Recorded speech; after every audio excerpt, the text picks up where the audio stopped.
Halo Sobat KR, selamat datang di Financial Talk bersama saya Rozi Unadia.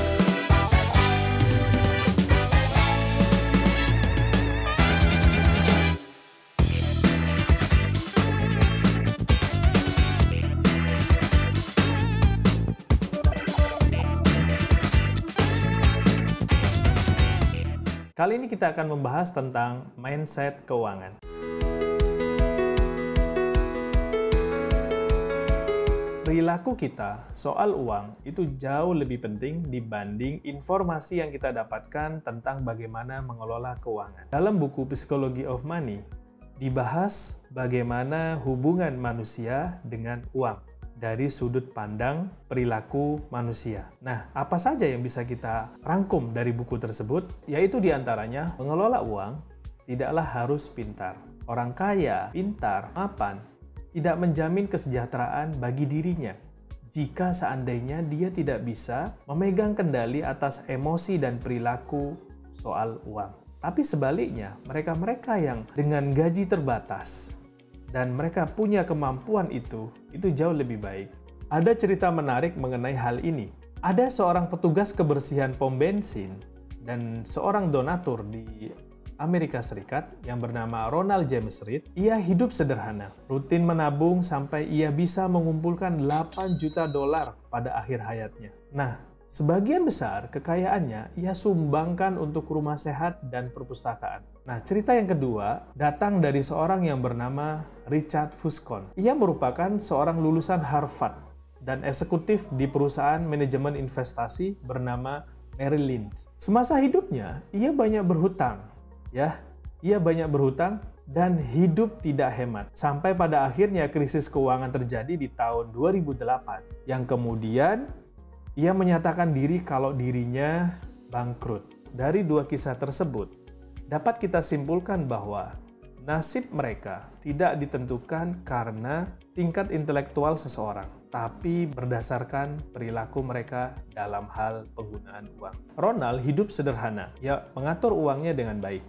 Ia hidup sederhana dan mengatur uangnya dengan baik. Sedangkan Richard, ia hidup dengan sangat tidak hemat, dengan sangat tidak hemat dan serakah. Contoh lainnya, ada dua orang dengan sama-sama punya gaji 6 juta. Dua orang sama-sama punya gaji 6 juta. Tapi keduanya beda dalam hal mengambil keputusan. Contoh yang pertama, dia begitu dapat gaji, uang langsung dipakai untuk memenuhi keinginannya, seperti kredit motor, beli HP, belanja di marketplace, dan segala keinginan yang sudah masuk dalam waiting list dia. Yang mana impact dari itu adalah dia harus membayar cicilannya kemudian. Berbanding terbalik dari orang kedua, dia begitu dapat gaji, ia memilih hidup sederhana.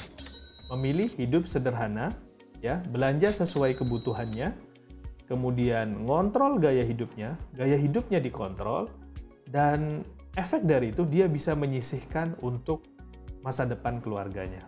Jadi, pada intinya dari sana, yang bisa kita ambil kesimpulannya adalah kita perlu mengontrol emosi kita tentang uang. Sebenarnya dalam Islam, money mindset ini kita sudah diajarkan. Nah, apa saja money mindset itu? Yang pertama, percaya bahwa Allah yang memberikan rezeki. Yang pertama, percaya bahwa Allah yang memberikan rezeki. Yang kedua, ikhtiar menjemput rezeki dengan menabung untuk tujuan masa depan. Yang ketiga, hemat.